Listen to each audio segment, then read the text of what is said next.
Now, House Speaker Paul Ryan may be ready to leave Congress. Axios reporting he will not be seeking re-election, and Politico now says they have two sources saying that Ryan will address Congress and say he's not running for another term. Okay, that report in Axios also noting his likely replacement just might be our next guest, who joins us live from our nation's capital. Ladies and gentlemen, the House Majority Whip Steve Scalise. Congressman, good morning to you. Good morning. Good morning. Good to be with y'all. Okay, so we don't know that this story is true, that the speaker is going to get out of the speakering business. But if that is true, is that a job you would be interested in? Look, we're getting way ahead of ourselves.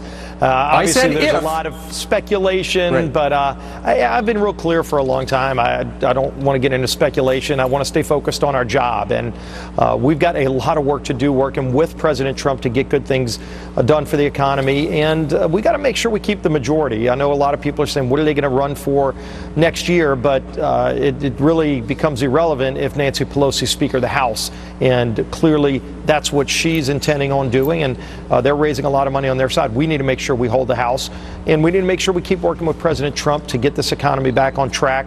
And good things are already happening, but there's more we want to do this year. Right? Have you heard that he is stepping down? If Axios knows and Politico knows, certainly you would know. Well, you know, there's speculation, and I've spoken with Paul, and ultimately the speaker is going to be giving some comments later today, and I think that's his prerogative. Yes? And he's a good friend, and I think, right. You know, so he is speaking later.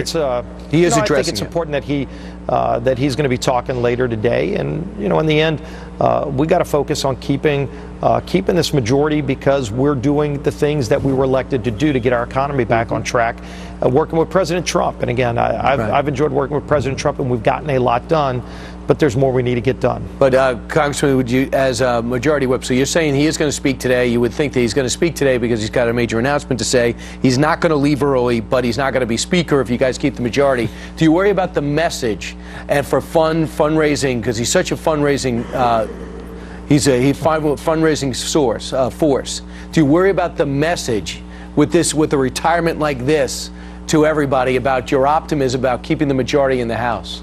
Well, Paul's done an incredible job in breaking records as Speaker, and even with a young family. You know, he's maintained his family time on weekends, which is important to me. I focus on the same things on weekends too. But you know, he's done that work, and I don't see anything changing. Look, the people around the country that support Republicans for the House and Senate, and ultimately for the White House, they know what's at stake.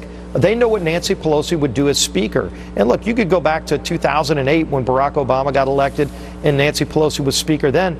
Go look at what they did. We're trying to unravel that mess still today, from Obamacare to Dodd-Frank to so many other things that wrecked our economy. And we're actually getting that back on track, but there's more work to do. Okay, some of the work you're going to do today, you're going to be one of your committees is going to seat Mark Zuckerberg in front of you from Facebook. He did a lot of apologizing yesterday, saying, yep, we blew it, we're going to do better in the future. What's the one thing you want to know? Well, where was the concern in 2012 when similar things were happening? You know, what are they going to do to protect privacy of the Facebook users?